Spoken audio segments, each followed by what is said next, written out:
rapid pace, and they all have one thing in common: the devastating effects they have on the victim. We are here today to talk about romance scams. New research from Santander shows that almost a third of people in the UK have been targeted by a romance scammer. UK finance data shows that cases increased last year, with 31.3 million worth of romance scams reported in 2022, and that was up from 30.9 million in 21 and again up from 17.8 million in 2020. Santander's research also reveals that victims lost, on average, £2,331 to scammers. I'm Nera Jones, and I'm delighted to be joined by Ayleen Charlotte, one of the protagonists in the popular Netflix documentary, The Tinder Swindler.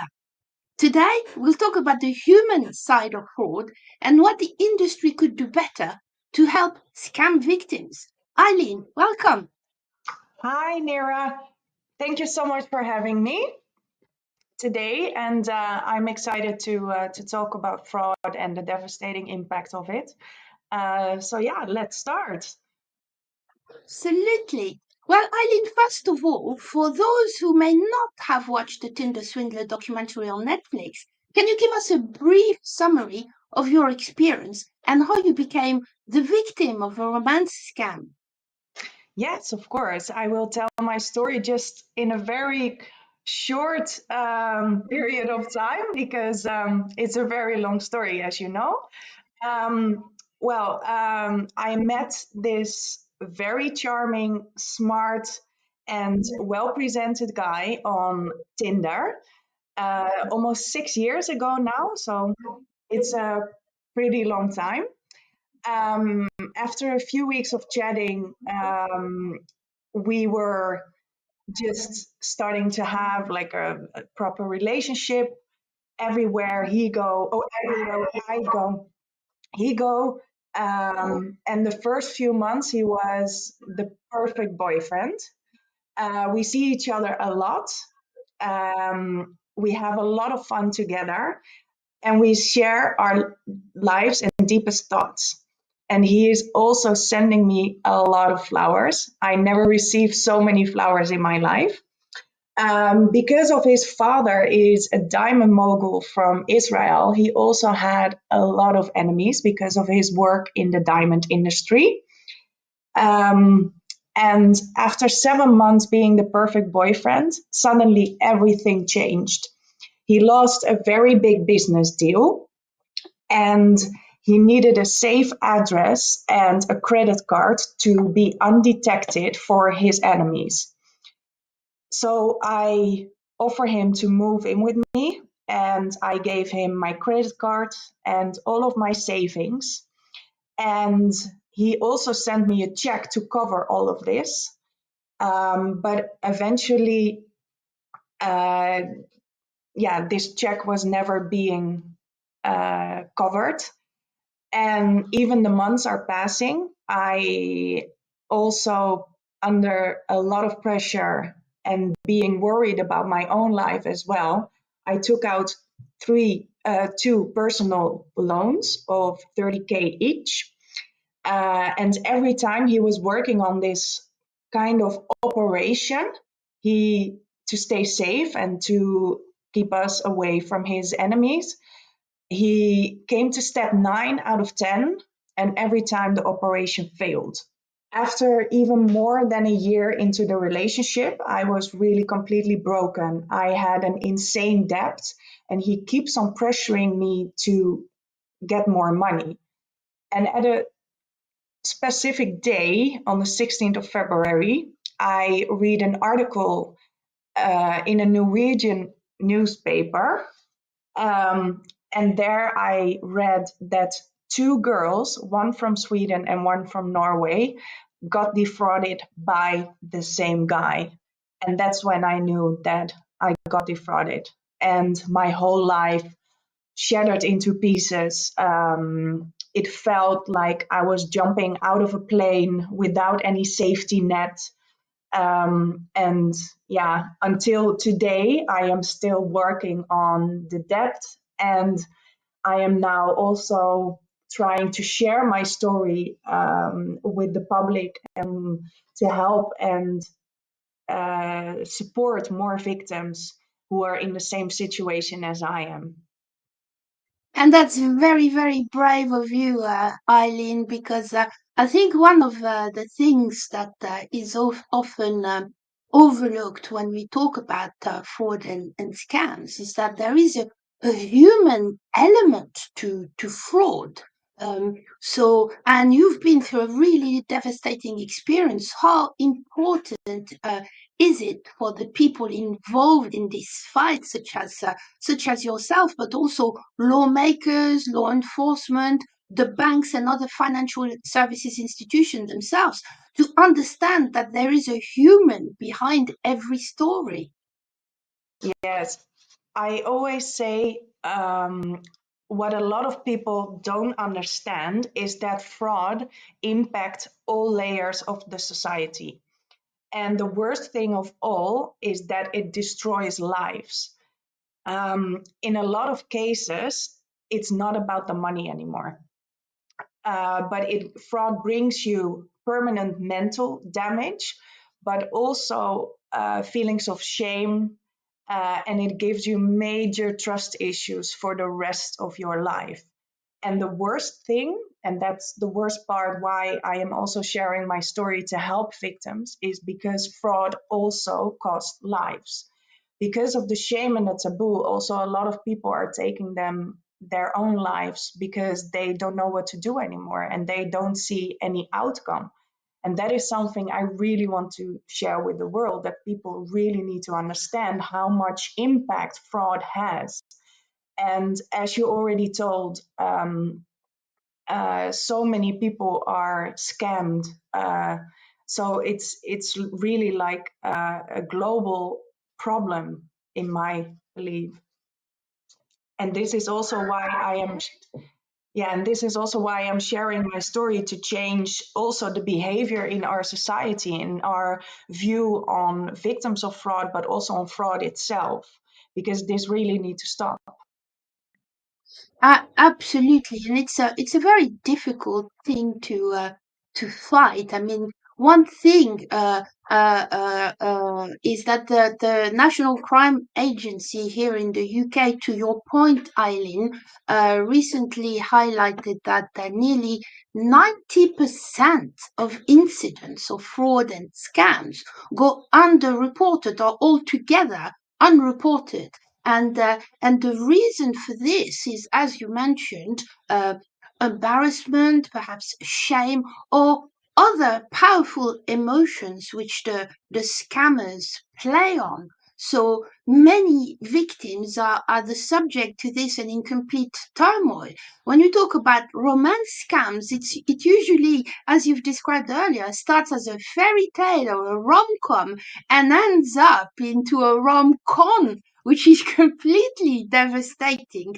So can you talk about personally about the emotions you yourself experience? Because I think romance scams are quite different from other types of scams, which are generally over a short period of times. Romance scam can last for a very long time, sometimes more than a year or more, or a couple of years before the victim actually realizes this. So, can you talk about your experience as well as perhaps some advice to the victims and share your experience on this? Yes, well, my biggest advice to victims is to create a support system around you, so you can better deal with the aftermath of the fraud. Because the moment when you start talking is the moment you also start healing already. And of course, it's a long way to go, but there's the biggest step you should take. And also, this is really something I think it's the most important, because if you have a support system around you, they can also support you with going to the police, which is always my second major advice.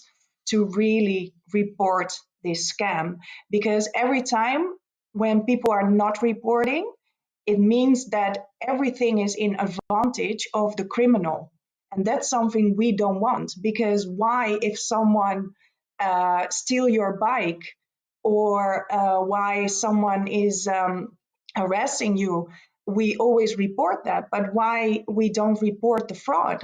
It's a criminal behavior and it's a criminal situation as well. So that's why I always advise first to find someone in your personal life who can support you, and then please go to the police. And also, the moment if we don't report this crime, then nobody is ever gonna do something about it. Absolutely, you're so right here. And I mean, it has to be said, the industry is trying to help itself, but as we've seen in the statistics and the figures we shared earlier, we've got so much more to do. I mean, for example, BioCatch has clients in Australia that make their executives listen on calls coming into the call center from victims, so they directly hear and experience the victim's point of view. Here in the UK, Santander even launched a specialist unit called the Break the Spell team, and their work is to interrupt customers who have been identified as high risk.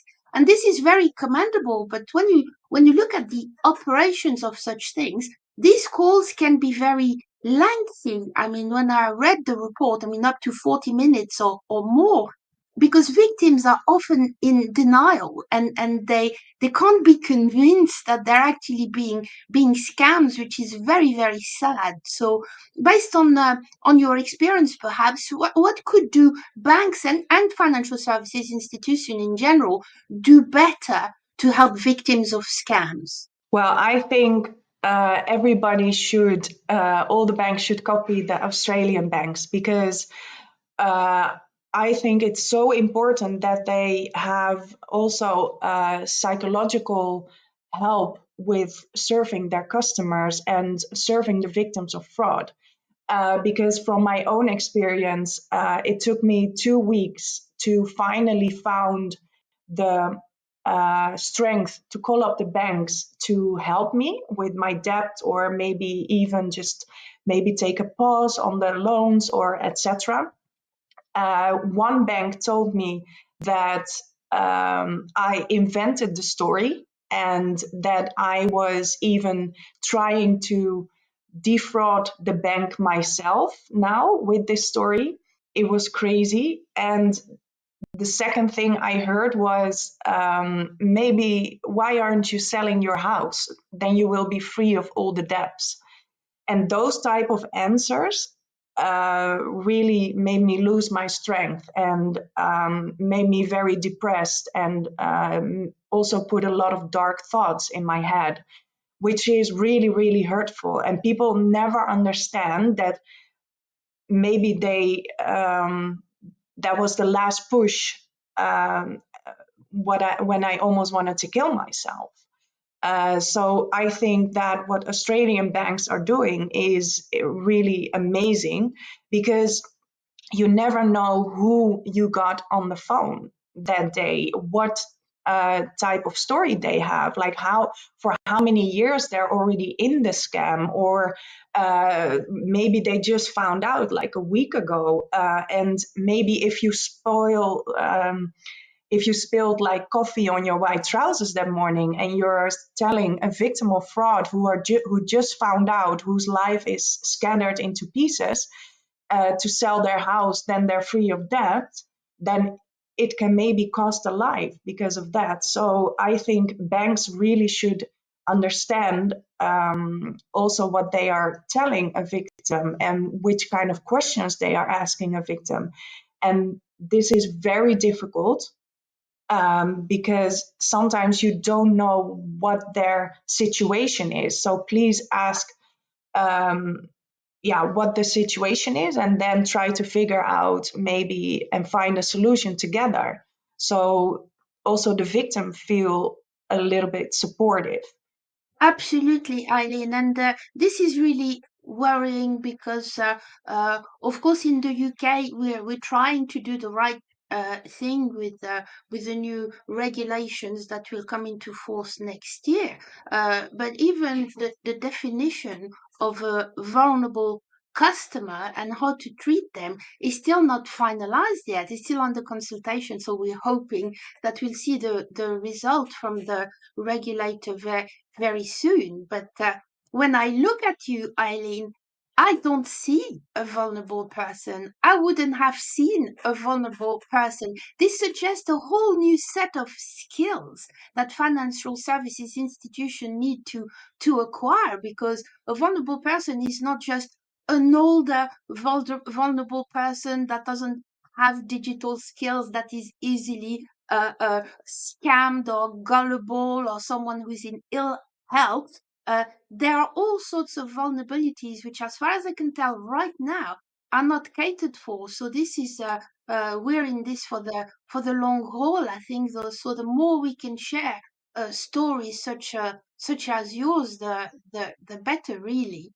We're nearly out of time, but I have one final question which I'd like your view on. And in our specific scenarios, but indeed any other type of scams, but particularly this one, we usually place the focus on the bank of the victim, as in the paying out entity. But not very often do we hear about the receiving financial services institution, because after all, they are receiving the money from an account that is either a fraudulent account or perhaps a mule account. And therefore, the receiving bank also has duties as far as scams is concerned. So in the UK, we're obviously trying to address that, but by making both sides of the equation accountable. Do you have any thoughts on this? And from your own experience, you've had to deal with your own bank, but also perhaps, the receiving bank. How was that received? I mean, can you share some insights with us? Well, my personal experience is very difficult because the sending bank and also the receiving bank were exactly the same. So I was a customer, but also the money mule was a customer at the same bank. And this is what I'm still fighting for, because I think that they had a lot of possibilities to warn me, and they already had a lot of puzzle pieces into this fraud, because they were also warned by American Express a few weeks before I was sending my first payment to this money mule. For me, it's really difficult, but I also want to share is that I think that banks need to be able to share personal details about criminals and about money mules, because they can open up an account like very easily somewhere else. So for example, if you have 7 banks, you can try to open up 7 bank accounts. It's very easy. But if you're blocked on the first one, then you can open up another one on the second bank, and etc. And that's something what banks really need to do, is that they really need to share these data about criminals, but also money mules, to also detect fraud better and sooner, because it will save a lot of lives as well. Absolutely, you're so right. Well, as fascinating as this is, and I would love to talk to you some more about the intricacies of all of this. This is all we have time for today. So thank you, Eileen, for sharing your experience, and I hope this will encourage victims to share their experience, talk about it, and report it. And also, great thanks to BioCatch for hosting this important educational event. Thank you, Eileen. Yes, you're very welcome. And I would like to end with maybe just a little bit more information about fraud. Is that fraudsters do their work very carefully, and they are doing their very deepest research to find their praise. And unfortunately, fraud can happen to any of us. It will find you, the right scam will find you at the right time, at the right moment. So, unfortunately, this is the world we live in. So, please be careful, guys. Thank you, Eileen. And as a friend of mine said many years ago to me, which really stayed with me, there is a fraud for everyone. That's all we have time for.